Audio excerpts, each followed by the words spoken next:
Merci, mesdames, messieurs, de votre confiance et fidélité à la chaîne de l'excellence et du professionnalisme.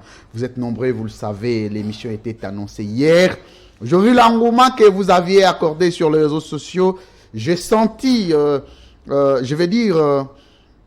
l'intérêt que vous aviez accordé à ces sujets. Il est vrai qu'il y a des sujets qui méritent des discussions de coin des avenues, mais il y a aussi des discussions qui méritent des opinions techniques. Bienvenue à vous tous, nous sommes exactement 28 mars 2022, ici à Kinshasa, capitale de la République démocratique du Congo. Nous sommes dans nos installations de la chaîne de l'excellence et du professionnalisme. Nous voulons parler du retour de Joseph Kabila Kabange. Quelle lecture juridique faut-il avoir sur cette question? Quel aperçu de droit? D'abord, est-ce que Kabila pourra revenir au pouvoir ou non?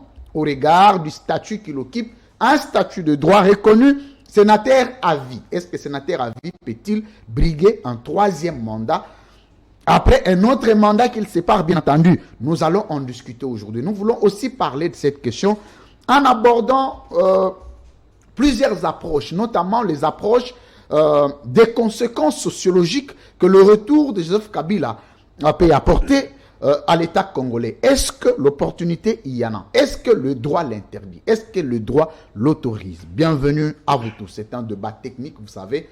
On peut recevoir dans certaines éditions spéciales des opinions des analystes politiques, des chroniqueurs musicaux si vous voulez bien, mais ici ce sont des techniciens de droit de bout en bout. Bienvenue à vous tous. D'abord à ma droite, je suis avec Maître Francis Okito Abedi. Bienvenue. Vous êtes avocat, technicien de droit, chercheur. Vous êtes politique, mais ici la question est plus juridique que politique. Comment vous allez? Bienvenue à l'édition spéciale d'aujourd'hui. Merci Louis-France, merci de l'invitation et surtout de l'échange que nous allons avoir tout à l'heure. Merci. Toujours à ma droite, je suis avec Maître Laurent Ochumbe. C'est un avocat, pas le moindre, technicien de droit, chercheur, praticien. Bienvenue Maître Laurent Ochumbe. Merci beaucoup, Louis-France. Je ne vous salue pas seul, je salue aussi mes co-débatteurs. Mais laissez-moi prendre une seconde pour féliciter votre chaîne parce qu'il a vraiment de l'audition il a pignon sur rue, comme disent les Français. Et donc, félicitations, continuez sur cet élan parce que vous êtes en train de décomplexer les médias politiques congolais comparativement aux médias étrangers. Félicitations encore une fois. Merci beaucoup, Maître Laurent Ochumbe. Lui, c'est la première fois qu'il va faire une apparition ici à l'édition spéciale. Contrairement, il est quand même passé sur Libre Débat.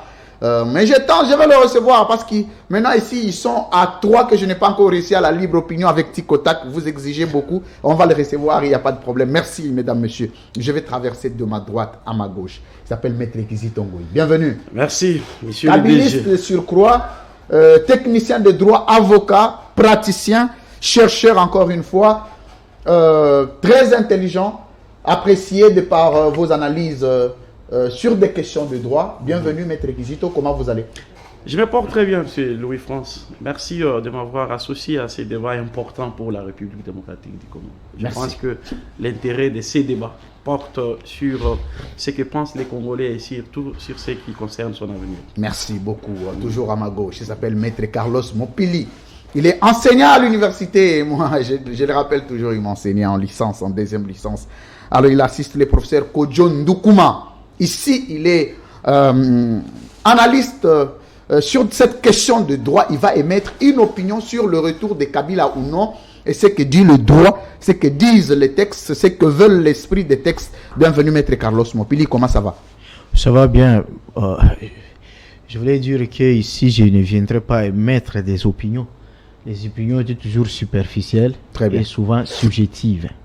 Les opinions, c'est ce qu'une question peut être abordée par un infirmier, un agronome. Là, il émet son opinion, ce qui sont souhaits. Mais ici, nous venons débattre sur les analyses techniques par rapport au droit. Merci, mesdames, messieurs. Vous avez senti déjà les décors. Ici, c'est nulle part ailleurs. Avoir réunir un plateau comme ça pour que chaque Congolais retienne une question. Ce n'est pas des choses qui doivent être discutées dans le couloir. C'est des choses qui nécessitent les techniciens en la matière. Alors, le débat va commencer.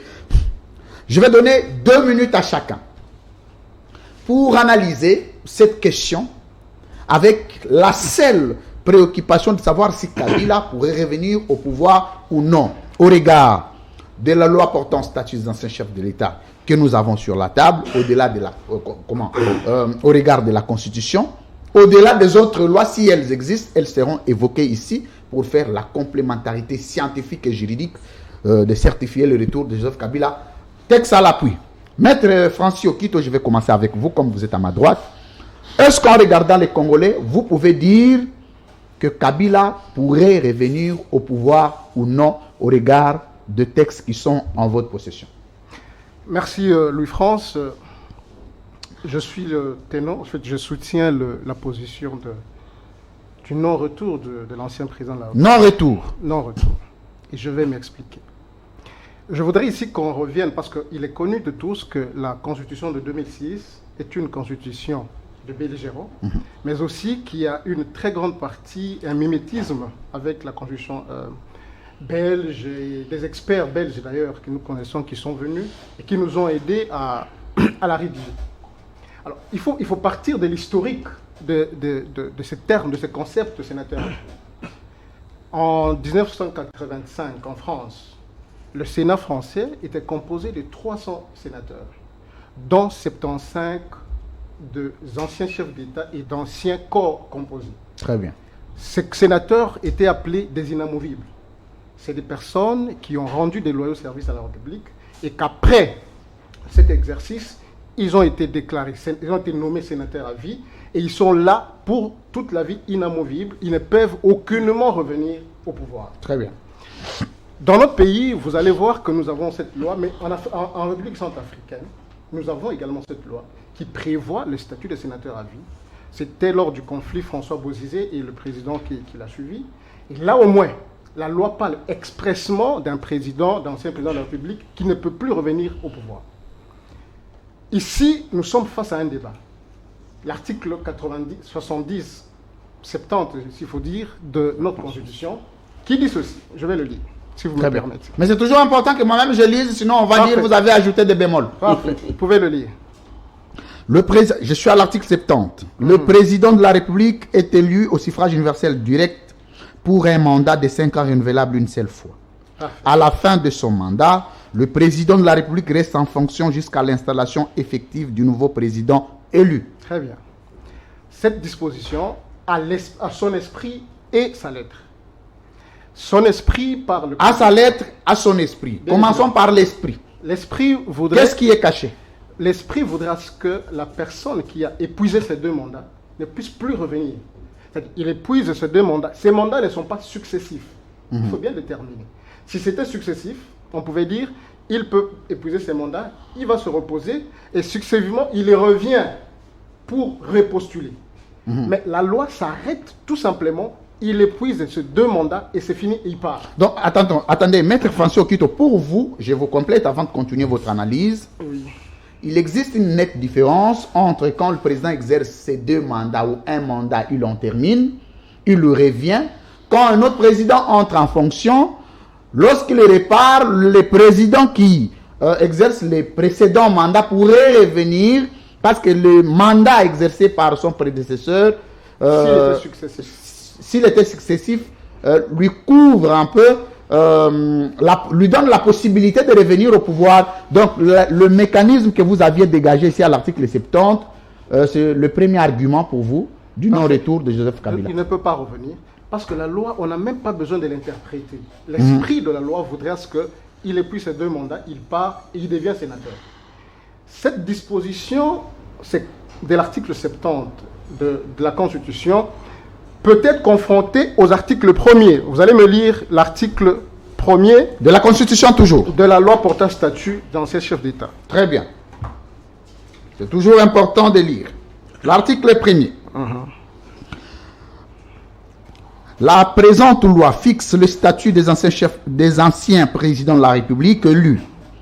Elle détermine les règles spécifiques concernant leurs droits et devoirs, le régime de leur incompatibilité, leur statut pénal ainsi que les avantages leur reconnus. Parfait. Elle détermine également les avantages et le devoir accordés aux anciens chefs de l'État, aux anciens chefs de corps constitués.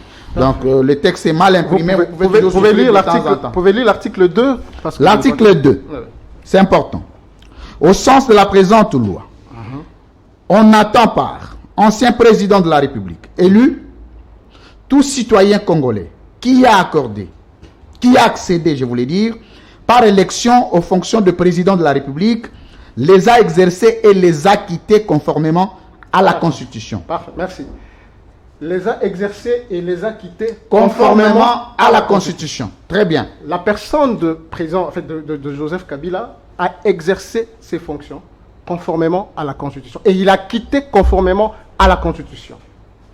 Conformément à la Constitution veut dire qu'il a épousé ses deux mandats conformément à l'article 70. Mais petite question, maître François. Attendez. Oui. Si vous continuez encore plus loin, vous lisez l'article 6. Je vais que nous puissions d'abord en terminer avec l'article 2. Je suis en train de faire une symbiose. Très bien. L'article 6, de la loi portant statut de l'ancien chef de l'État toujours. Voilà. Très bien. 6. En sa qualité de sénateur à vie, tout ancien président de la République élu est soumis à toutes les incompatibilités prévues par les articles 108 de la Constitution. Parfait. Toutefois, il peut exercer les fonctions rémunérées conférées par un organisme international dont la République démocratique du Congo est membre. Pouvez-vous lire le point 9 de l'article 108 de la Constitution? Point 9. Oui. 108. C'est toujours important. Chacun va planter un décor et puis on va entrer dans les débats. Si ça ne veut pas une affaire, non, on m'a trompé, tout. Non, c'est pas comme ça. Lorsque ça commence comme ça, c'est qu'il y a un problème. Désolé, la 5e minute. L'article 108. Très bien. Point 9. Point 9. Tout autre mandat électif. C'est pour compléter votre article 6. L'article 6 de la loi portant statut d'ancien chef de l'État. Qui nous renvoie à l'article 108. Donc, tout mandat électif est interdit par le sénateur à vie, qui est défini comme tout président de la République ayant accédé au pouvoir par le respect de la Constitution et l'avoir quitté par le respect de la Constitution. C'est cohérent. Voici la question. Merci. Vous voulez dire ici, devant le Congolais, que le président Kabila, honoraire, a quitté le pouvoir dans le respect de la Constitution, alors qu'un mandat de 5 ans a été transformé en 7 ans. Sur le plan de droit, peut-on parler? Parce que les élections étaient prévues en 2016, Kabila les a organisées en 2018. Est-ce qu'il existe un mandat de 7 ans ou de 8 ans? Est-ce que celui qui exerce un mandat de 8 ans au lieu de 5 ans est-il parti à quitter le pouvoir dans le respect ou non de la Constitution? Vous savez qu'au-delà de la Constitution, face à des impératifs, ou à des situations qui sont indépendamment de la volonté des dirigeants, nous pouvons aller à d'autres mécanismes pour gérer la République. Très bien. C'est ce qui a fait qu'en 2016, il y a eu ce que nous avons appelé accord de la Saint-Sylvestre, qui a permis au président de la République, Joseph Kabila à l'époque, de pouvoir conjuguer ensemble avec ses frères qui sont venus de l'opposition pour pouvoir organiser des élections. Parce que, selon à l'époque la majorité présidentielle, les moyens pour organiser les élections sur fonds propres n'y étaient pas. D'où il fallait trouver un peu plus de temps. Moi-même, j'étais conseiller ministre du budget à l'époque et je connais ce que ça valait. Et ça, c'était le respect de la Constitution, non? Si, la Constitution, je l'ai dit, qu'on peut aller par d'autres mécanismes pour pouvoir sortir d'une situation. Et la situation qui était à l'époque, c'est qu'il n'y avait pas de moyens pour organiser les élections. Conclure. Et quand il y a eu de moyens, les élections avaient été organisées et Kabila est parti par une alternance démocratique. Très bien. Et partant d'une alternance démocratique, les élections ont été organisées. Aujourd'hui, nous avons notre président de la République et nous estimons que, étant parti, ayant épuisé ces 2 mandats constitutionnellement et étant sénateur à vie, interdit conformément à l'article 108 de la Constitution, celui-ci ne peut pas revenir pour postuler. Merci, mesdames, messieurs. Vous avez senti ça, c'est le décor scientifique et juridique. Je veux dire juridico-scientifique de maître Francis Okito. C'est là, vous-même, vous avez un jugement de valeur à accorder. Je vais rester à ma droite. Maître Laurent Ochumba, encore une fois, bienvenue. Sur ces plateaux de l'édition spéciale, nous voulons parler du retour ou non de Joseph Kabila, que disent les textes, la question que je vous pose, la même question que j'ai posée à Maître Francis Okito, est-ce que peut-on accepter le retour de Joseph Kabila ou non? Est-ce que le droit congolais et l'ensemble des textes qui régissent, qui réglementent cette question, acceptent le retour de Kabila ou non au pouvoir? Normalement, cette question ne devait pas appeler à un long débat. Parce que la réponse à votre question ne dépend pas seulement d'être juriste pour répondre. Il faut être chercheur. Très bien. Et tout chercheur en droit sait que la réponse à beaucoup de questionnements se trouve dans les travaux préparatoires de chaque texte. Très bien. C'est comme ça. Travaux préparatoires de chaque texte. Exactement. Vous voyez, lorsque le 16 décembre 2002, lorsque l'accord global et inclusif a été signé à Pretoria pour mettre fin à la guerre qu'a fait allusion tout à l'heure notre frère Francis Okito, vous allez trouver que la disposition des articles 70, 72, 220 de la Constitution, il faut que je lise. C'est ont très une important. certaine téléologie. Attendez. Je vous en prie. On a tout le temps. Il ne faut pas qu'on aille vite. Hein. On n'a pas que 30 minutes. On a au-delà de ça. Je vous en prie. Vous m'évoquez les dispositions, je l'ai lu. Lisez l'article 72 de la Constitution. 72. Exactement. 72. Alors, Bon, ça dépend qu'on soit fanatique de la France ou de la Belgique. nul ne peut être candidat. Brazzaville. Je vais lire l'article 72, donc 72. Nul ne peut être candidat à l'élection du président de la République s'il ne remplit les conditions ci-après. Ok. Première condition, posséder la nationalité congolaise d'origine. Ok. 2. Être âgé de 30 ans au moins. Ok. 3. Jouir de la plénitude de ses droits civils et politiques. Ok. 4. Ne pas se trouver dans un des cas d'exclusion prévus par la loi électorale. Voilà. Point. Je vais m'appesantir sur cette disposition. Très bien. Parce qu'il faut dire en passant que je suis d'accord avec Francis Okito, sauf sur un seul élément. L'handicap de Joseph Kabila de revenir comme candidat président n'est pas du fait qu'il soit sénateur à vie. Non. Pourquoi? Parce que nous avons aujourd'hui Félix Tshisekedi à la tête du pays. Présumons légitimement qu'il est président régulièrement. Présumons. Je concède, je présume.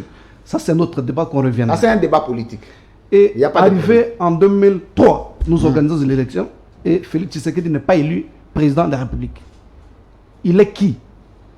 Sénateur à Il vie. devient automatiquement sénateur à vie. Est-ce que du fait pour Félix Tshisekedi d'être en 2003 sénateur 2023. en vie, 2023, vous allez l'empêcher de faire un autre mandat parce que l'article 70 dit que le mandat est renouvelable une fois. Donc, Très bien. si en 2023 Félix Tshisekedi n'est pas élu président public, il conserve Donc, il a encore un son mandat droit à renouveler. exactement sur le lever. Ce n'est pas une obligation, mais il a là le droit. Attendez, c'est très important, maître Laurent Ochumbe. Ça, c'est un autre élément que vous venez de dégager. C'est très important. Vous dites, selon vous, que le mandat qui est renouvelable, qui est de 5 ans renouvelable une seule fois, lorsque vous ne l'exercez qu'une seule fois, vous avez la possibilité, tout en étant sénateur à vue, de revenir parce que vous avez encore vos 5 ans qu'il faut renouveler si le peuple le veut. Exactement. C'est pour cette raison, j'ai toujours dit aux amis que l'handicap... Mais pour le cas de Joseph Kabila, il a épousé ces deux mandats. Non, c'est pour cette raison que je dis, il faut d'abord qu'on soit d'accord sur le principe. Très bien. Ce n'est pas la qualité de sénateur en vie qui l'empêche de revenir. Parce que quand on exerce un seul mandat et qu'on l'a exercé conformément à la Constitution, on dispose de son droit de revenir pour être candidat président de la République. Mais dans l'entretemps, on est sénateur à vie. Donc, la qualité de sénateur à vie n'empêche pas Kabila de revenir aux élections parce que nous avons un cas de figure, comme je viens de vous dire, si quelqu'un fait un seul mandat et que ce mandat-là ne soit pas renouvelé par le peuple, il est sénateur en vie, mais on ne peut pas l'empêcher au regard de l'article 70 qui vient d'être lu sérieusement par vous-même. Il conserve ce droit de revenir comme candidat président. Mais si demain, maître Laurent Ochumbe, je vous en prie. Si demain la Cour constitutionnelle vous dit que tout sénateur à vie, parce qu'on peut demain donner une interprétation stricte sur cette question, les sénateurs à vie ne peuvent plus revenir au pouvoir parce qu'on considère que il existe une incompatibilité entre l'exercice du sénateur et le président de la République. Le 2. Est-ce que vous, à votre niveau, au regard de cet argument que vous avancez aujourd'hui devant le Congolais, vous vous direz que demain, ça sera à tort? Et de 2, quelle définition stricte sur le plan des droits accordez-vous ou dotez-vous au statut du sénateur à vie? Il y a quelle définition qu'on peut avoir dessus? Ok, je vais aborder cette question à deux niveaux. Très bien. Le premier niveau, c'est que c'est la rituelle. Lorsque nous avions accepté la démocratie, nous devons reconnaître automatiquement que notre constitution a une queue. Très bien. Et la queue de notre constitution, c'est la Cour constitutionnelle. Par principe, la position donnée par la Cour constitutionnelle, nous devons la digérer, qu'on soit d'accord ou non. C'est le premier point de vue. Le deuxième point de vue, la Cour constitutionnelle n'est pas l'institution suprême du pays. Le pouvoir dans notre pays, judiciaire, législatif et consort, appartient au peuple. Donc, s'il y a une certaine fragrance par rapport à la prononcée d'une décision par la Cour constitutionnelle, figurez-vous que la population ne sera pas d'accord. Donc, comme avocat, je confirme ici. Mais si le peuple n'est pas d'accord, ça c'est sociologique. Hein, le peuple n'a pas une lecture juridique tout de suite à émettre sur cette question. Je donne une lecture globale. Très bien. Parce que vous aviez posé la question à M. François Kito, si Kabila a quitté le pouvoir conformément à la Constitution. Ce qu'il a oublié de vous dire, c'est qu'au-delà des activités politiques, quand il est notamment l'accord de la Saint-Sylvestre, au niveau de la Senco, il a eu aussi l'avantage d'avoir obtenu une couverture juridique ou judiciaire.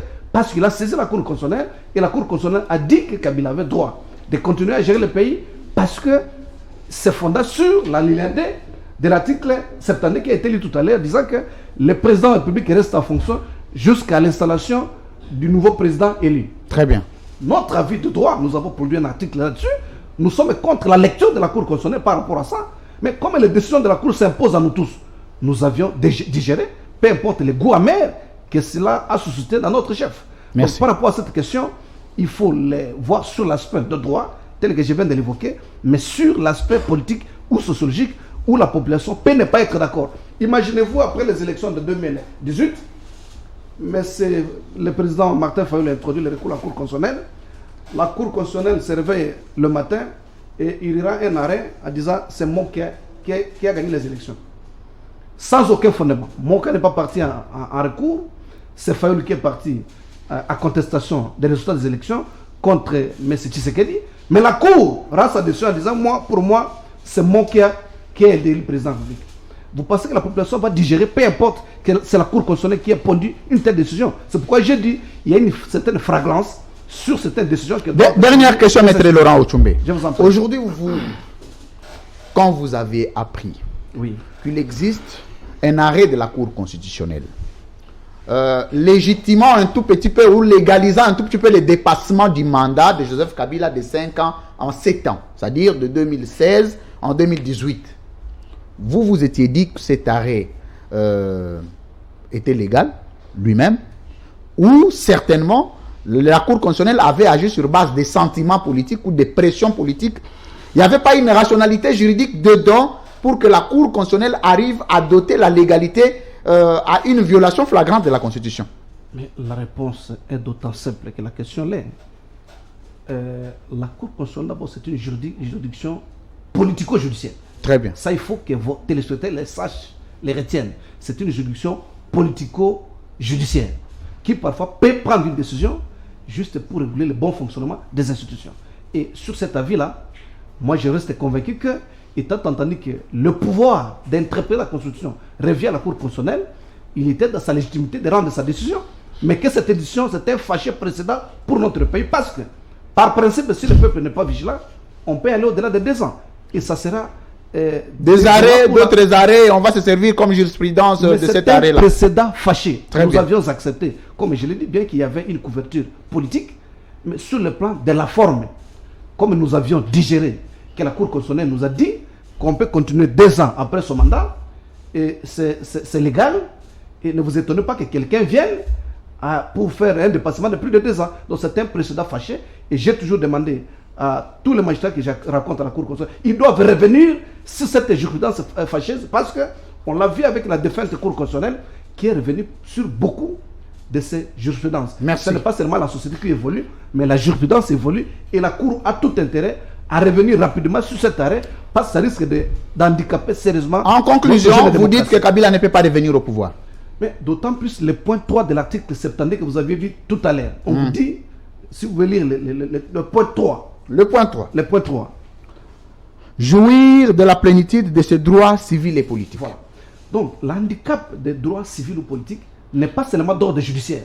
Parce qu'il y a beaucoup de gens qui pensent que pour jouir, ne pas jouir de ce droit politique, il faut qu'il y ait un jugement qui vous prive d'éligibilité ou d'inéligibilité pendant une période comme peine provisoire à une condamnation pénale. Non. Au moment où la Constitution elle-même à son article 70 dit que le mandat est de 5 ans renouvelable une fois, il interdit à celui qui a fait 5 ans, qui a renouvelé une fois, de son droit politique. Donc déjà le point 3 chasse définitivement Kabila de la postulation aux élections parce que son droit politique est exclu par l'article 70 de la Constitution. Donc le point 3 clôt le débat et vous n'avez pas cherché des petits mots ailleurs. Des dispositions. On vous dit le mandat est de 5 ans renouvelable une fois. Quand vous faites 1 an et 5 ans renouvelable une fois, c'est clos. Vos droits politiques sont limités. C'est pourquoi le point 3 dit qu'il faut jouir. Maître Laurent Ochoumbe, je vais un peu rester avec vous. Quand vous parlez de droits civils et politiques, oui. Vous faites allusion à quoi? Est-ce qu'un sénateur à vie n'a-t-il pas droit, par exemple, de siéger au Sénat, de participer aux élections du bureau comme sénateur? Parce qu'en participant aux élections du bureau du sénateur, il jouit aussi de ses droits et libertés, de ses droits civils et politiques. Est-ce que ne peut-il pas voter? Est-ce qu'il y a une restriction sur le mouvement politique, prenez ça comme ça, du sénateur à vie qui doit rester un arbre ou peut continuer à exercer comme citoyen congolais? Ah, mais c'est une occasion d'éclairer encore vos téléspectateurs sur une question importante. Les droits politiques sont qualifiés et quantifiés. C'est comme ça que vous trouvez un étranger. On vous dit si vous avez fait par exemple 10 ans, vous pouvez être chef de quartier, mais vous ne pouvez pas être président public. C'est-à-dire on peut vous accorder des droits minimalement, mais pas maximalement. Merci. Donc à ce niveau-là, comme la Constitution lui-même lui donne la qualité de sénateur à vie, il va jouir de ces minima de droits comme sénateur à vie, mais la même disposition de l'article 70 l'interdit de jouir des droits politiques en tant que candidat président de la République parce qu'il a fait 5 ans renouvelables une fois. Maître Laurent Ochoumbe, merci. C'était juste un décor jusque-là, mesdames, messieurs. Le débat va commencer après les tours de table de chacun. Alors, nous allons prendre les avis opposés. Je vais commencer par ma gauche, de l'autre côté. Maître Ekisi Tongoy, vous aviez suivi religieusement les avis de vos co-débatteurs.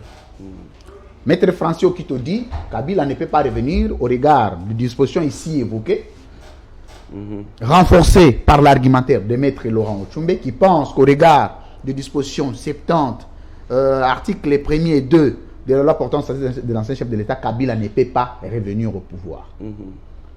Vous, Maître Ekisi Tongoy, nous avons besoin de votre lecture de droit, savoir est-ce que, au regard des textes, de vos recherches, Kabila peut revenir au pouvoir ou non? S'il peut revenir, pourquoi et comment? S'il ne peut pas revenir, pourquoi et comment? Merci. Le même temps d'antenne. Merci beaucoup. Kabila peut revenir au pouvoir, oui. Oui. Il y a la thèse et l'antithèse là-dedans. Il peut aussi ne pas revenir au pouvoir. Ça dépend de lui-même. Une option qu'il pourra lever le moment venu. Attendez, une petite pause. C'est très important. Kabila peut revenir au pouvoir. Aujourd'hui, le 28 mars, où nous parlons avec vous de cette question, j'ai dit oui. Kabila peut revenir. Mais il peut ne pas revenir, c'est facultatif quand lui-même estime qu'il ne peut pas revenir. Mais cette fois-là, il n'y a aucune contrainte, aucune restriction de droit qui lui interdirait de revenir au pouvoir. Vous avez votre temps d'exposer la matière. Voilà. Je commence par la thèse de dire que Kabila peut revenir au pouvoir. Parce que, à suivre des confrères, personne n'a lu une disposition claire et nette qui interdirait un ancien président de la République de revenir au pouvoir. Aucune disposition. La Constitution est là.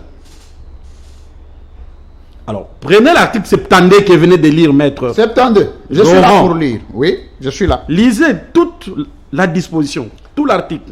Très bien. Nul ne peut être candidat à l'élection du président de la République s'il ne remplit les conditions ci-après. La première condition. 1. Posséder la nationalité congolaise d'origine. Kabila est congolais d'origine. 2. On y va. Très bien. 2. Être âgé de 30 ans au moins. Kabila a dépassé 30 ans. Il est vers 49 ou 50 ans. Donc, il peut être candidat. Allez-y. 3. Jouir de la plénitude de ce droit civil et politique. Tout ça, il est en train de jouir de toute la plénitude de ses droits civils et politiques sans aucun handicap jusqu'à ce stade. 4. Ne pas se trouver dans un de ces cas d'exclusion prévus par la loi électorale. Voilà. Avons-nous une loi électorale sur ce plateau? Je sais en tête. Article 11. Vous avez pas. L'ancienneté a dit n'est pas. Attendez, je vais revenir à vous. Ne vous en faites pas. Lorsque vous prenez la loi électorale, aujourd'hui le 28 mars 2022, vous trouverez aucune interdiction, voyez-vous, quant à ce qui concerne un ancien président de la République. À moins, demain le 29 mars, les députés changeaient peut-être la loi électorale. À ce moment, on pourra dire que la loi électorale interdit à un président de la République de venir au pouvoir. Tant que cette mention ne va pas figurer ni dans la loi électorale, ni dans la Constitution, le boulevard est ouvert. Tout ce qui reste, c'est un débat d'interprétation. Et ce débat d'interprétation n'est pas de la compétence de Maître Laurent, ni de Maître Francis, ni de moi-même. Moins encore de M. le DG Louis-France. Seul. La Cour constitutionnelle. Les juges constitutionnels. Parce que son interprétation à lui, contre la mienne, il n'y a qu'un juge qui peut nous départager. Voyez-vous? Et donc, Kabila va se réveiller un bon matin avec son dossier. Il arrive devant la CNI. On examine pièce par pièce, condition par condition, son dossier déposé, jugé recevable. Voici la question. Voici la question. On publie. Ça, c'est de 1. J'étais dans la première hypothèse. Allez-y. Vous avez votre temps. Voilà. L'antithèse. Kabila peut se dire que non, j'ai servi la République. Bien avant que la Constitution entre en vigueur, j'ai fait un travail énorme. Je connais la classe politique, je connais la manipulation, je connais comment les gens meurent, comment on utilise des gens de manière pour éviter toute autre interprétation. Je m'étais, à ce stade aujourd'hui, je vous parle, à moins qu'on arrive. C'est là qu'il faut faire un travail. Vous voyez, peut-être on reviendra au deuxième tour pour faire peut-être des observations. On a toujours pensé faire les choses, mais à chaque fois on les fait mal. On les fait mal. Parce qu'on veut faire de nos lois en travaillant sur des individus. Et très souvent, on passe hors la plaque. Et c'est là que nous sommes. Et donc, dans la tête de plusieurs, on s'est dit, il y a la loi sur les anciens chefs de l'État. Et donc, Kabila, en tant que ancien chef de l'État, il ne peut pas revenir. Alors, lorsque vous parcourez cette loi-là, vous ne trouvez aucune interdiction. Alors, prenons l'hypothèse. Il y avait une telle hypothèse de Kabila, l'ancien président de la République, ne peut pas revenir. Mais au moins, il peut faire les commerces. Au moins, il peut continuer à être président d'un parti politique. Au moins, il peut organiser des manifestations de haute envergure politique. J'ai une question pour vous, Maître Tongo. Attendez. J'ai besoin de vos définitions que vous allez, parce qu'il ne suffit pas d'affirmer la thèse des conditions ici prévues à l'article 72. Mais une chose est de les définir aussi, de donner un sens juridique à ces conditions. Quand nous disons que ne peut être candidat président de la République est celui qui jouit de ce droit civil et politique. Quelle définition donnez-vous, une définition rationnelle à la jouissance du droit civil et politique? Jouissance des droits civils et politiques. Lorsqu'on estime, prenons par exemple jouissance civile, je peux prendre un exemple si simple. On ne peut pas célébrer un mariage avec un mineur. Parce que la loi interdit. C'est une restriction. C'est une restriction. Et lorsqu'on atteint la majorité, voyez-vous, quelqu'un, il se marie. Est-ce qu'il y a une interdiction, par exemple, quant à ce qui concerne un président de la République, de jouir de certains privilèges politique ou civil? Il n'y en a pas. Très bien. Et donc, à ce stade, tant que nous allons parcourir et la Constitution, et la loi électorale, et la loi sur les anciens présidents de la République, on ne trouve pas noir sur blanc mentionné clairement avec un principe de portée générale en ce qui concerne tous les Congolais à la matière. Et donc, tout ce qui reste sont des interprétations. À ce moment-là, allons-nous tous devant la Cour constitutionnelle pour que ces juges-là nous départagent. Très bien, merci beaucoup, Maître Kizito Ngoyi. Là, quand vous parlez du juge, il est vrai que c'est les principes, mais nous avons aussi vu que la Cour a été induite en erreur plusieurs fois. Nous avons vu, vous, praticiens, même les avocats s'opposer aux décisions de la Cour. Parce que les décisions ont été prises dans un contexte d'irrégularité. Mais prenons l'hypothèse que la Cour constitutionnelle peut se prononcer ouvrée, mais que la Cour ne se prononce que sur base des interprétations qui viennent de vous. Déjà, à partir de vous, on peut sentir la rationalité, la véracité dans vos interprétations, et que demain, si la Cour se prononce, on se dit, il n'y a pas à s'étonner. Donc, aujourd'hui, la deuxième question que je vais vous poser, la définition que vous dotez au statut de l'ancien chef de l'État. Le constituant, en parlant du sénateur à vie, il voulait parler de quoi exactement? Merci beaucoup. Ah, une bonne question. C'est là. Je voulais le mentionner, mais je n'ai pas pu le mentionner. Lorsque le constituant prend une loi telle que celle-là, sur les anciens chefs de l'État, il veut, en premier lieu, le protéger. Il veut le protéger contre les abus du pouvoir pendant le mandat ou pendant l'exercice de son pouvoir. La deuxième des choses, les constituants veulent interdire. Dans l'hypothèse de ce qu'il veut. Il veut. Je ne dis pas il interdit. Il veut délimiter. Dire, messieurs, pour toi c'est fini. Tu peux tourner la page à autre chose. Tu ne peux plus postuler comme candidat président de la République. Mais malheureusement, dans les cas, il ne le dit pas clairement, de manière claire et nette. C'est là le problème. Voici la troisième question, la dernière pour terminer. Lorsqu'on interdit à un président de briguer le troisième mandat, ok, vous exercez 2 mandats, vous quittez, un autre vient. Est-ce que quand Kabila revient aujourd'hui, ça sera le 40e mandat qu'il va briguer pour qu'il s'appelle président de la République démocratique du Congo? Ça sera le 40e mandat. Et combien de mandats sont limités par la Constitution et par la loi pour être appelé président de la République? Alors, à ce moment-là, il y a encore un problème. Lorsque la Constitution dit un mandat une fois renouvelable, mais sans dire que après le départ de l'autre, non, là, il y a encore confusion totale.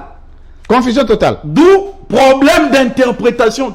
Nous finirons toujours par interpréter parce que la Constitution nous a laissé dans une confusion. Il termine un mandat une fois renouvelable, donc 2 mandats. Il part, quelqu'un d'autre vient. 5 ans après avoir épuisé notre mandat, de celui qui l'a succédé, à ce moment, estimant être encore. Donc quand il épuise le deuxième mandat, il part. Donc là, il devient clean. Oh, non. Il peut revenir. Est-ce que quand il va à la CENI, il va trouver cette interdiction? Quand il prend la loi électorale, il va trouver cette interdiction. Très bien. Merci. Concluez. J'ai conclu. J'ai dit, tant que la loi électorale ne mentionnera pas de manière claire et nette, quant à ce qui concerne un ancien chef de l'État, le boulevard est ouvert. Tant que la Constitution restera dans cet état tel qu'elle se présente, ne définissant pas clairement sur ce qu'elle doit devenir. Et même lorsque vous prenez la loi électorale, l'article 72 toujours, puisque j'ai entendu Maître Francis dire que non, on renvoie l'article 108, qu'il a essayé d'évoquer, on renvoyait à un ancien chef d'État. Non. En parlant du mandat électif. Quand on parle du mandat électif, lorsque vous prenez la Constitution là. Parce qu'il a fait un rapprochement de 2 articles que j'ai trouvé très cohérent. Il dit la loi électorale prévoit qu'il y a eu des interdictions pour les anciens chefs d'État, notamment ayant une complémentarité à l'article 108 qu'il a évoqué, dernier alinéa parlant du mandat électif. Donc un sénateur à vie ne peut plus se présenter, ne peut plus exercer un mandat électif. Non, du moment si il refusait d'être sénateur à vie, il écrit de manière claire et nette aux députés ou au Sénat. Je renonce les statuts d'être un sénateur à vie. Puisque c'est kiff. Il peut accepter, je vous ai dit ici. Il peut renoncer. Il peut renoncer Par quelle procédure? Ce n'est pas détaillé de manière, par un simple écrit. Non, mais il n'y a pas de procédure pour renoncer. Non! De la même manière que vous faites, attendez, maître Guizot, de la même manière que vous faites le statut de chef des anciens chefs d'État obligatoire parce qu'il n'y a aucun chef d'État ne peut. Ce n'est pas facultatif, c'est automatique.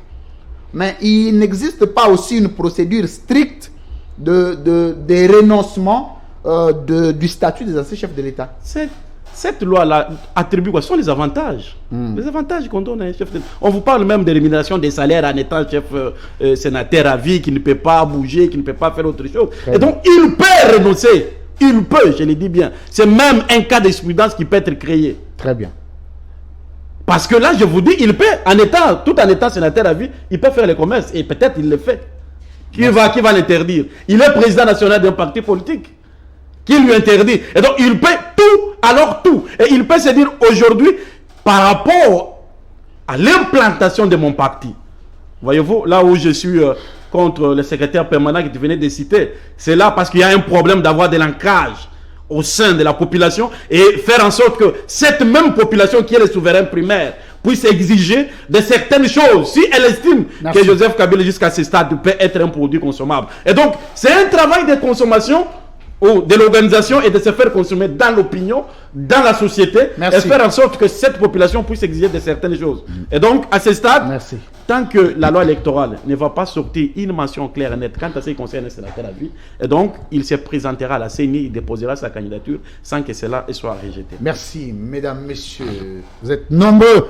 C'est ça le débat scientifique, c'est très important. Vous sentez que quand tu ne fais pas attention à un propos, tu te perds. Hein? Ça va être difficile de te rattraper. Il faut rester concentré. Merci de votre confiance, de votre fidélité. Vous êtes nombreux. C'est un débat qui divise les Congolais. Ça mérite d'être finalement débattu ce jour. Alors, je vais rester à ma gauche, maître Carlos Mopili.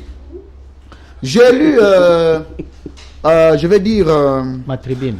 Une tribune très enrichissante, excusez-moi, sur le retour de Joseph Kabila Kabange. Avec une affirmation, avec une thèse affirmative que Kabila pourrait revenir parce qu'ici, il n'y a aucune interdiction stricte au regard des textes qui sont, je vais dire, d'application en République démocratique du Congo, en vigueur. Maître Carlos Mopili, les Congolais vous regardent. Kabila pourra revenir au pouvoir ou non? Et par quel mécanisme? Merci, Louis-France. Encore, je salue la pertinence des interventions sur ce plateau. Un peu de votre micro. Vous pouvez l'avancer un tout petit peu pour ne pas créer des interférences. Non, juste l'avancer un tout petit peu. Ah, voilà, ok, comme ça, c'est bien. Vous nous avez demandé de planter le décor. C'est ce que je dois commencer à faire. Très bien. Donc les liminaires, pour ne pas dire même la généralité.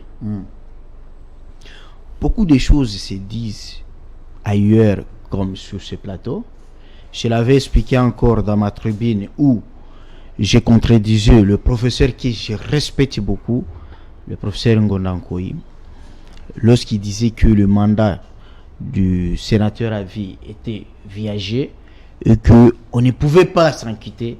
Parce que le statut de sénateur à vie, donc jusqu'à la mort, il ne peut plus. Et donc, il y a l'incompatibilité lorsqu'on est sénateur pour aller postuler. Et c'est là où je commence. Les concepts sénateur à vie, les droits en son langage, qui est différent du français. C'est ce qui fait qu'en France, c'est différent du français. Oui, chaque famille sait parler français écrit, mais chaque ménage a un avocat conseil. Parce que les droits, c'est codifié, c'est comme la sorcellerie. Tu le sais, regarde la beauté de ce plateau, parce que toi-même, tu es journaliste et puis tu es chroniqueur juriste. Très bien. C'est facile à comprendre. En droit du travail, on parle d'un contrat à durée indéterminée. Lorsqu'on dit un contrat à durée indéterminée, cela ne s'oppose pas, ça s'oppose à un contrat à durée déterminée. Mais lorsqu'on parle français, un contrat de bail à durée indéterminée ou bien un contrat du travail à durée indéterminée, cela signifie jusqu'à la mort. Parce que c'est indéterminé. Mais non, en droit, ce n'est pas ça. Et c'est là, avec sénateur à vie. Donc, il y a des langages. Il y a un langage d'ordre littéraire qu'il faut accorder. Évidemment. Une définition littéraire. Évidemment. Générique. Et une définition technique, juridique, qui est réservée aux initiés. Et aux initiés, très bien. Vous avez votre temps d'analyser. Deuxième chose.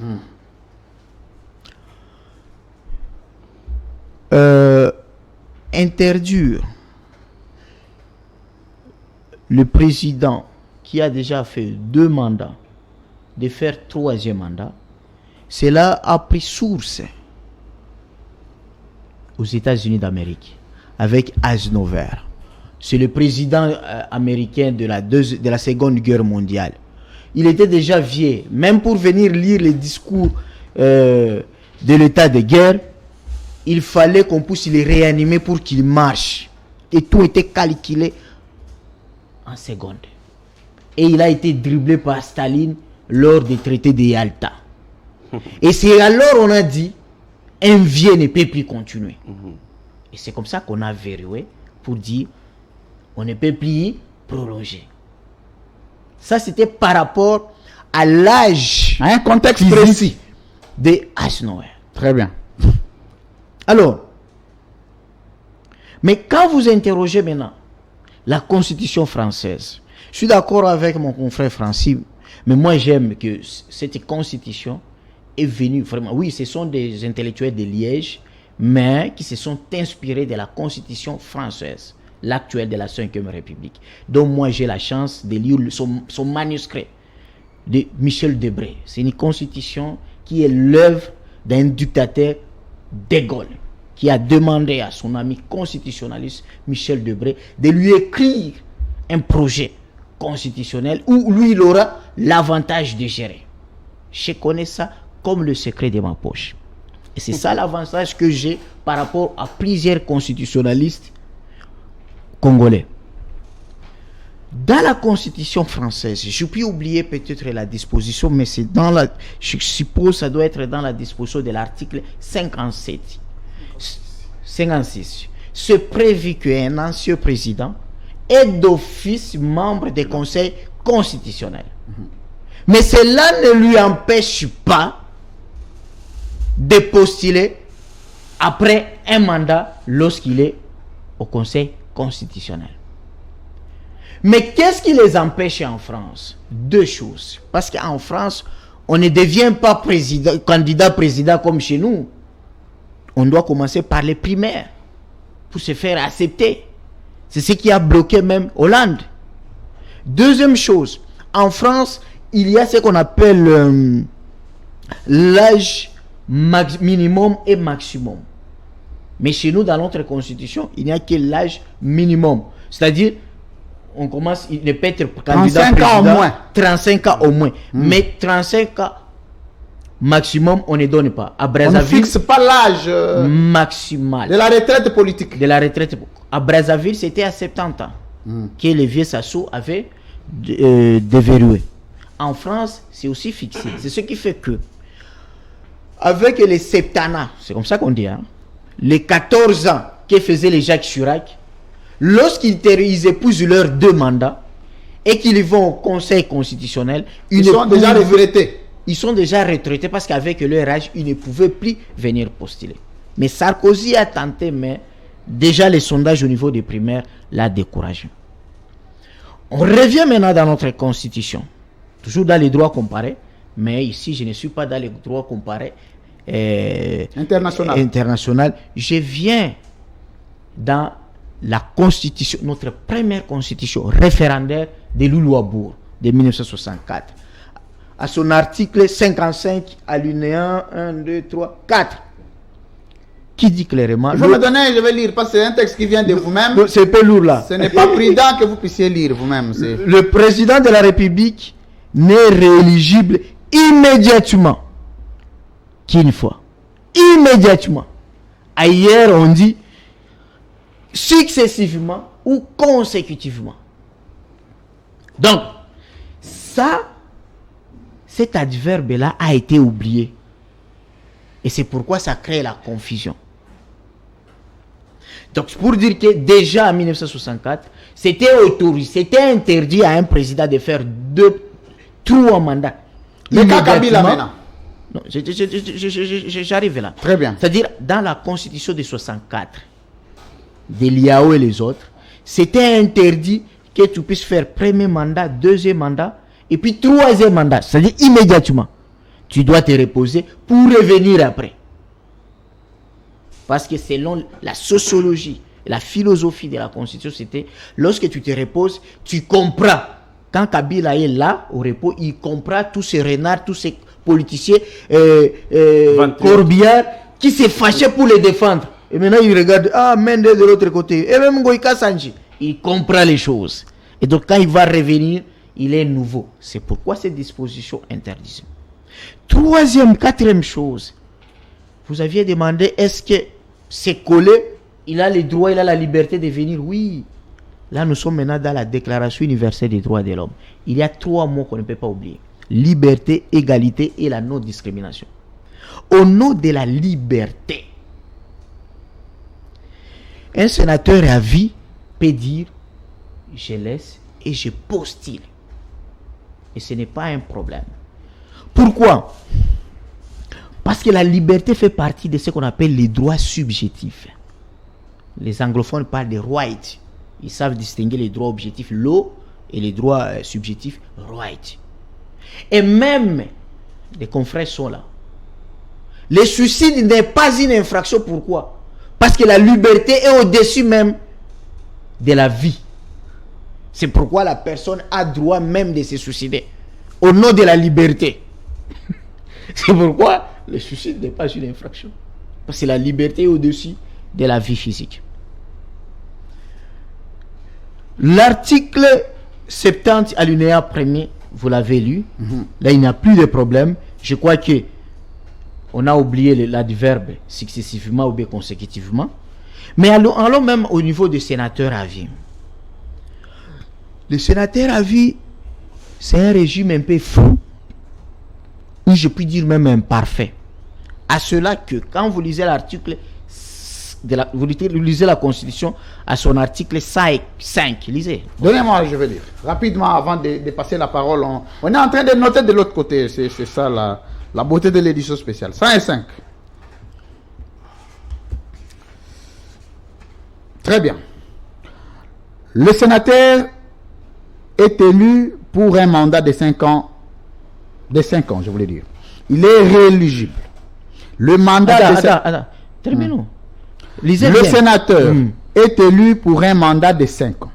Il est rééligible. Très bien. Est-ce que Kabila, étant sénateur à vie, a été élu? Non. C'est-à-dire, pour devenir sénateur, tu dois être élu. Mais tu vois que Kabila, il a un régime spécial. Il n'est pas élu. Continuez. Très bien. Le mandat des sénateurs commence à la validation du pouvoir par le Sénat et expire à l'installation du nouveau Sénat. Très bien. Ce deuxième alinéa est même complété par le règlement intérieur. Mais le mandat de Kabila n'a pas été validé. Donc, il est sénateur à vie au-delà même du règlement intérieur. Donc, déjà, vous comprenez que lorsqu'on parle de sénateur à vie, c'est un régime réservé, c'est un traitement exceptionnel. Et alors même dans les cas de figure, je crois que c'est là où vous voulez aller. Imaginez-vous que Kabila, avec tous ces droits qu'il a, il postule au bureau, il est élu président du Sénat. Lisez l'article 75 de la Constitution. S'il y a un coup d'État où il y a un empêchement définitif du président de la République, donc Kabila revient au pouvoir. Un autre mécanisme. Non, Kabila étant que sénateur à vie, ils ont accepté qu'il peut être président du Sénat. Mais l'article 75 de la Constitution, vous pouvez lire, vous êtes fatigué? Non, je suis là pour lire, c'est très important. J'aime beaucoup les jeux de texte. Vous parlez de l'article 75. En cas de vacances pour cause de décès, de démission ou pour toute autre cause d'empêchement définitif, les fonctions de président de la République, à l'exception de celles mentionnées aux articles 78, 81 et 82, sont provisoirement exercées par le président du Sénat. Voilà. Ils ont accepté que Kabila peut être président du Sénat. Et voilà que lorsqu'on est président du Sénat, l'article 75 lui donne l'occasion d'être président ad interim. Je termine par ce qu'on appelle jouissance du droit civil et politique. Quel est son contenu? Allez dans l'article 11 de la Constitution, vous allez comprendre immédiatement les fondamentaux des droits civils et politiques. Très bien. Ça, c'est ta zone où tu nages les mieux. Droits civils et politiques. Évidemment. Alors, tous les êtres humains naissent libres et égaux en dignité et en droit. Toutefois, la jouissance de droits politiques est reconnue aux seuls Congolais, sauf exception établie par la loi. Très bien. Vous avez compris. Donc, vous allez comprendre que si hier, les constitutionnels du temps, les constitutionnalistes du temps du Zaïre croyaient que les droits les constitutionnalistes du temps du Zaïre, vous faites allusion à quoi? À qui? Au prof Mbata? Non. Si les constitutionnalistes du temps du Zaïre qui croyaient que les droits constitutionnels, c'est la maîtrise de l'anatomie et de la physionomie de l'État, ils sont des constitutionnalistes torse nu. Torse nu. Torse nu. Torse nu. Parce qu'aujourd'hui, les droits constitutionnels résument la maîtrise de l'État et les droits de l'homme. Donc pour vous, il n'y a aucun empêchement pour Kabila de revenir au pouvoir. Terminez par là. Je l'ai démontré. Très bien. Merci beaucoup, mesdames, messieurs. Vous suivez édition spéciale. C'est comme ça que ça doit avancer. Ici, vous sentez un tableau calme, un plateau calme. Les gens en train de... Ce n'est pas des agitations. Hein. Vous savez, il y a des choses, maintenant, il y a des agitations partout où vous allez apprendre... Non, non, c'est pas comme ça. À un moment, vous êtes un média responsable. Invitez les techniciens pour mettre fin à ce débat-là. Non, non, par moment, il faut limiter ça. Merci. Alors, Maître François Okito, le dernier tour de table, c'est pas pour revenir à ça, il y a une autre dimension que nous allons intégrer. Ce sont les conséquences juridiques. Vous aurez suffisamment le temps pour grignoter un peu s'il y a des choses à corriger, il n'y a pas de problème. C'est légitime, vous le savez, vous ne pouvez pas faire passer des choses s'il y a à corriger. Et puis il y a l'édition spéciale où il y a le roi Sango. Ici, non, pasteur, non. Ici, il y a un moment, au PC, moi, coup, et un moment, PC, au P. C'est toujours bien comme ça. Alors, les conséquences juridiques sur le retour de Kabila. D'abord, pour deux choses. Est-ce que si Kabila revenait demain au pouvoir et président de la République, la première conséquence pourrait nous amener à la révision de plusieurs dispositions de la Constitution? Est-ce que Kabila gardera le statut du sénateur à vie? Ça, c'est la question que je vous pose, parce qu'il est sénateur à vie. Mais il est élu président de la République. Est-ce que restera-t-il sénateur à vie ou il y aura une incompatibilité? Et quand il y a une incompatibilité, qu'adviendra-t-il sur le plan de droit? Mais si Kabila ne revient pas comme président de la République, le peuple l'exige, que nous avons besoin de Kabila à revenir au pouvoir.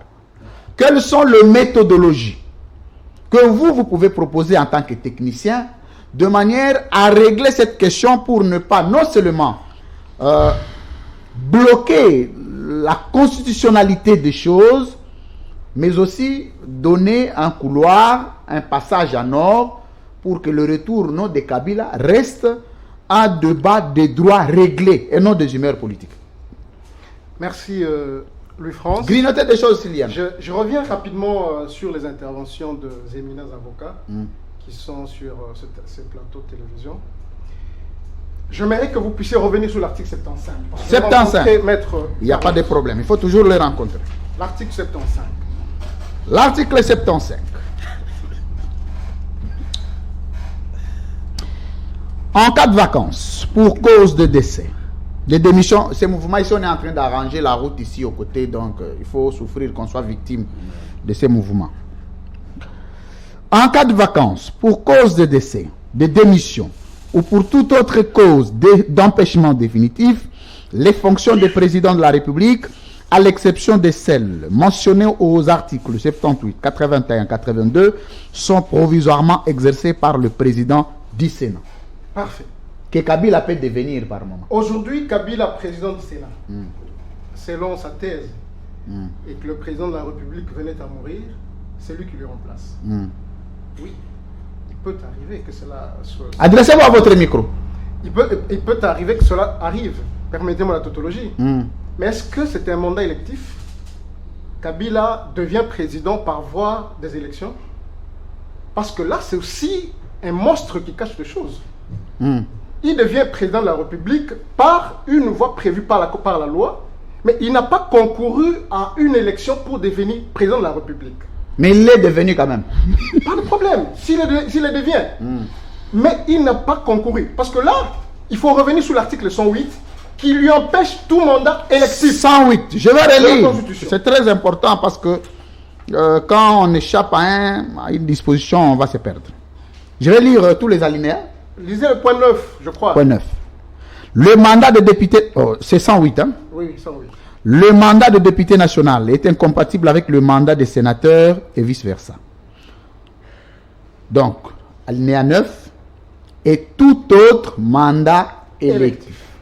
Donc, les mandats des députés nationaux est incompatible avec le mandat des sénateurs, vice-versa, et tout autre mandat électif. Donc, un député national ne peut pas aller être sénateur ou avoir un autre mandat, avoir un autre mandat électif. Voilà, donc c'est un cas sui generis qu'il venait d'évoquer, qui ne rentre pas dans le cadre d'un mandat électif. Mais il a dit qu'il peut renoncer à un mandat électif pour concourir à un autre. Je reviens sur ça.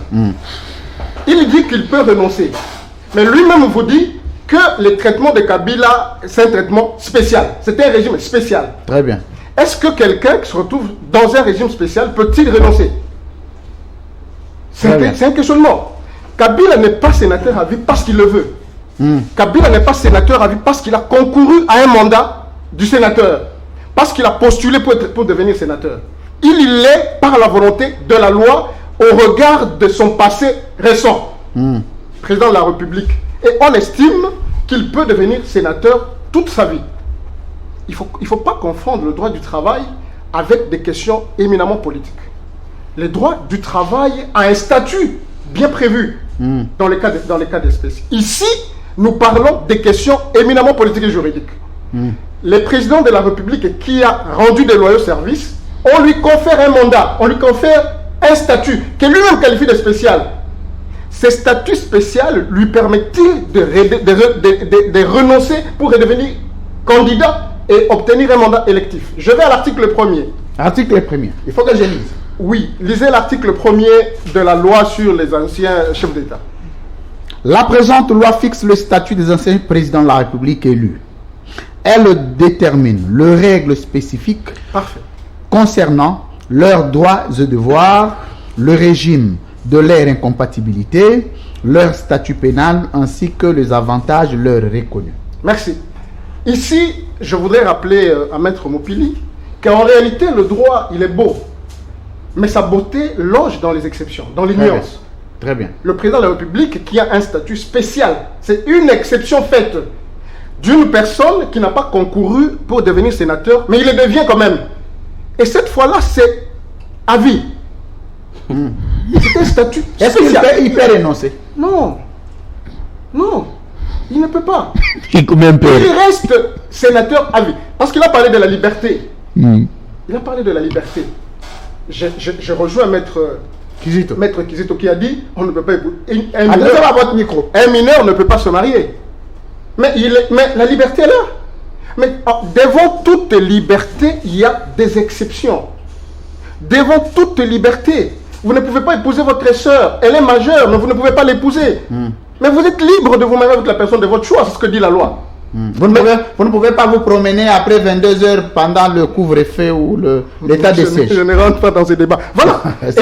C'est toujours ça, la restriction de liberté. Parfait. Donc, c'est pour vous dire que face à toute liberté, il y a toujours des exceptions. Très bien. Encore que lui-même le reconnaît, il dit qu'il a un statut spécial. Donc, ce statut spécial lui accordé par la loi ne lui permet pas. Maître Laurent est revenu longuement sur ça. Mais je voulais lui dire que moi, je parlais du président Kabila. La question a été posée sur la personne du président Kabila, qui est sénateur à vie. Et moi, je me suis référé à l'article 6 de la loi sur les anciens chefs d'État et à l'article 108 de la Constitution. Cette confrontation faite de ces deux dispositions de la loi, il est noir sur blanc que le président, l'ancien président de la République, ne peut pas revenir parce qu'il doit concourir à un mandat électif. Alors, la question que je vous pose. Excusez-moi, je finis. Oui. Si on doit se retrouver face à un cas de Joseph Kabila, j'ai parlé, Maître Mopil est revenu, je crois, sur l'article 65 de la Constitution qu'il a appelé de l'IAO. Donc, de l'Ouabo. De l'Ouabo, voilà. Cette Constitution, j'ai parlé tantôt de successifs. Il faut encore une interprétation. C'est à ce stade que je rejoins encore Maître Kizito, qui demande à ce qu'on ait une interprétation sur celui qui a fait un seul mandat. Vu que ce n'est pas un mandat successif, il n'est pas réélu, comme en 2023, après, malheureusement, Félix va être réélu. Et donc... Attendez, malheureusement, Félix va être réélu. Non, il ne faut pas rêver. Il ne sera pas. Parlons des questions qu'on a venues ici.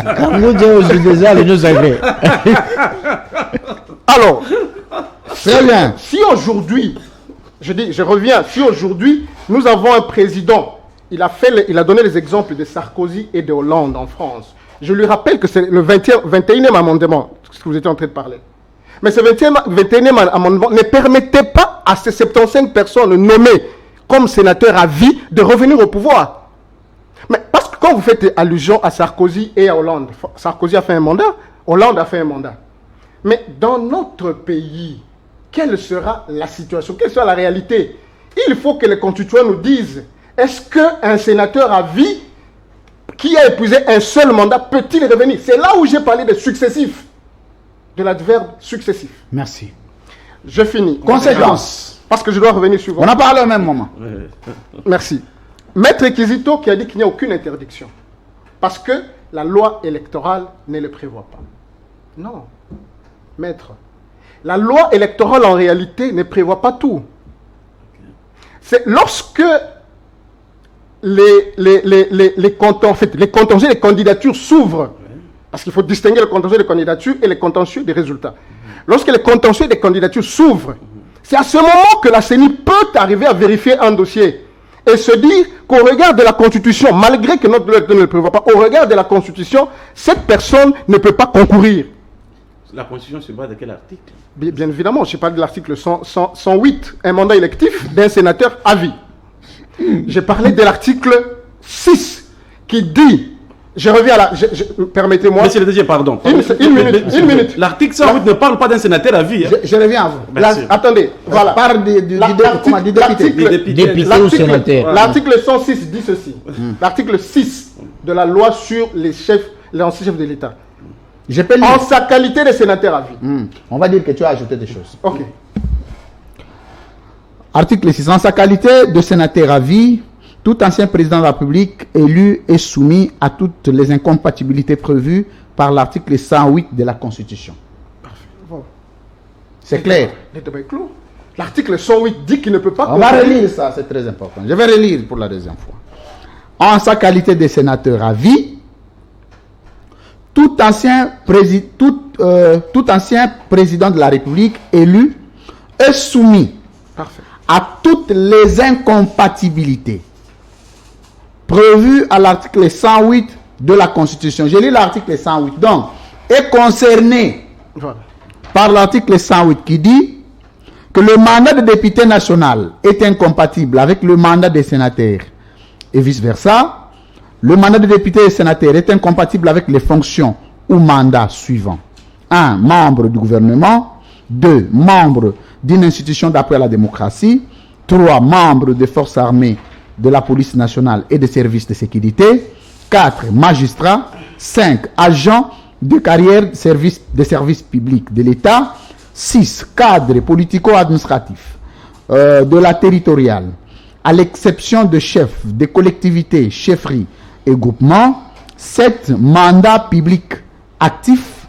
8. Membres de cabinet du président de la République, du Premier ministre, du président de l'Assemblée nationale, du président du Sénat, de membres du gouvernement et généralement d'une autorité politique ou administrative de l'État, employés dans une entreprise publique ou dans une société d'économie mixte. 9. Tout autre mandat électif. Parfait. Je crois que vous êtes suffisamment clair Non, pour dire que... Juste un mot. Non, vous avez le temps. Ok. Vous n'avez pas encore fini, ne vous en faites pas. Ok. Vous n'avez même pas encore répondu à la question Voilà. des conséquences. Je Donc vous réponds. pouvez vous apaiser. C'est l'édition spéciale. Voilà. Alors, de la même manière que le statut de Kabila est spécial, cette émission est spéciale. Donc apaisez-vous. Donc, Kabila est concerné par l'interdiction de tout mandat électif. Donc il ne peut pas postuler. Et il a déposé candidature pour voter. Parfait. Donc, est-ce que nous pouvons aussi dire que Kabila ne peut pas présenter sa candidature comme président comme membre du bureau du Sénat? C'est un mandat électif. Un mandat électif. C'est un mandat électif. Très bien. Alors, je reviens avant d'avancer. On est déjà d'accord à ce Oui, niveau. je reviens avant d'avancer, s'il vous plaît. Alors, je voudrais que vous puissiez répondre à ma question. Permettez-moi de finir. Oui, allez-y. Ici, on ne le prend pas seulement en sa qualité de sénateur à vie. On dit tout ancien président de la République élu. On ne le prend pas seulement en sa qualité Non, de s'il sénateur. vous plaît, tu n'as pas fini. Finis le l'alinéa. Tout ancien. C'est ça, oui, là. Tout ancien. Attendez. Il ne faut pas qu'on soit... Après, Qu'on soit tout autre soupçonné. mandat électif. Attendez. L'article 108. les mandats des députés. Très bien. Je parlais de tout mandat électif. Ah, il restait un alinéa ici. Voilà. Le mandat de député national ou du sénateur est incompatible avec l'exercice des fonctions rémunérées conférées par un État étranger ou un organisme international. Parfait. Mais là, on reconnaît que l'ancien président peut être membre, peut travailler dans des organismes internationaux. Non, on dit interdiction des rémunérations. Voilà. Alors, ici, je disais que un ancien président n'est pas pris tout simplement dans son sens de sénateur à vie. On dit tout ancien président. Et donc, ici, il ne va pas renoncer à sa qualité d'ancien président. Mais qui appelez-vous ancien président? Même si il renonçait, estimant que par inadvertance, par magie, il renonçait à sa qualité de sénateur à vie. Mais il ne renonce pas à sa qualité d'ancien président de la République. Très bien. Comment il va renoncer? Parce qu'il a été président de la République. Très bien. Va-t-il renoncer à cette qualité? Encore, les derniers alinéas de cette disposition de l'article 106 dit clairement, j'aurais voulu peut-être qu'ici on dise, sauf s'il renonce. Très bien. Cela n'est pas dit. Mais l'exception est là, on dit toutefois. On pouvait également dire toutefois, celui-ci peut renoncer à sa qualité d'ancien président de la République. J'aurais pu comprendre. À ce moment-là, il peut concourir à un mandat électif. Mais ici, on ne lui permet pas de renoncer. On dit toutefois, il peut exercer des fonctions rémunérées conférées par un organisme international dont la RDC est membre. C'est la seule nuance de cette disposition de la loi. Mais quand tu as un mandat électif, la loi est ferme à l'égard d'un ancien président de la République, sauf s'il renonce à sa qualité d'ancien président de la République. Conséquence sur le retour de Kabila au pouvoir. Merci. Conséquence des droits. Merci. Alors, je ne vois pas comment on doit réviser la Constitution. Parce que la Constitution est totalement claire. Il est interdit à l'ancien président de la République de revenir. Point barre. Et on n'a pas besoin de réviser la Constitution. Ça n'a aucune conséquence. Il vient, on lui dit, non, monsieur, vous êtes ancien chef de l'État et la loi vous interdit de postuler comme tel. Point, ça s'arrête. Est-ce que les constituants, lui, avaient le réflexe de comprendre que le sénateur a vie? Je vais faire une petite lecture d'ici. Les sénateurs déçus. Les sénateurs ne pouvaient pas redevenir président. Les sénateurs à vie ne pouvaient pas redevenir président. Voilà pourquoi il lui est interdit de tout mandat électif, sachant qu'il pouvait postuler au bureau du Sénat, devenir sénateur à vie en cas d'empêchement définitif du président et redevenir président de la République. S'il lui était interdit par d'autres voies. Donc il lui était aussi interdit, dans votre logique, je suis d'accord, qu'il ne peut pas postuler comme président, membre du bureau du Sénat de surcroît, président du Sénat pour redevenir président. Dans tous les mécanismes, Kabila est bloqué. Membre du bureau du Sénat, c'est un mandat électif. Il ne peut pas. Non, mais c'est un mandat électif. Il n'y a pas une voie pour que Kabila redevienne président. Sauf si les spécialistes, Maître Ochoumé vous a dit que c'est impossible. Sauf si les spécialistes en matière électorale nous disent qu'être président du Sénat n'est pas un mandat électif. Or, c'est un mandat électif. Très bien. Et donc, comme tel, il ne peut pas. Merci. Le dernier point, vous avez parlé si le peuple l'exige. Très bien. Si le peuple l'exige. Oui, c'est une question très délicate. Mais c'est important qu'on revienne sur ça parce que nous connaissons comment le peuple peut être manipulé dans notre pays. Si le peuple l'exige, les voies reconnues au peuple d'agir sont connues.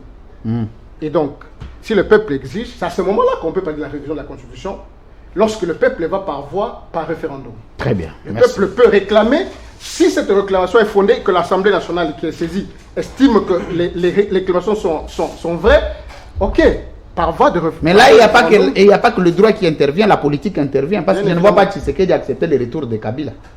Je crois que Tshisekedi, c'est un démocrate. Merci, mesdames, messieurs. C'est important, vous suivez l'émission spéciale chez vous. Merci beaucoup de votre confiance.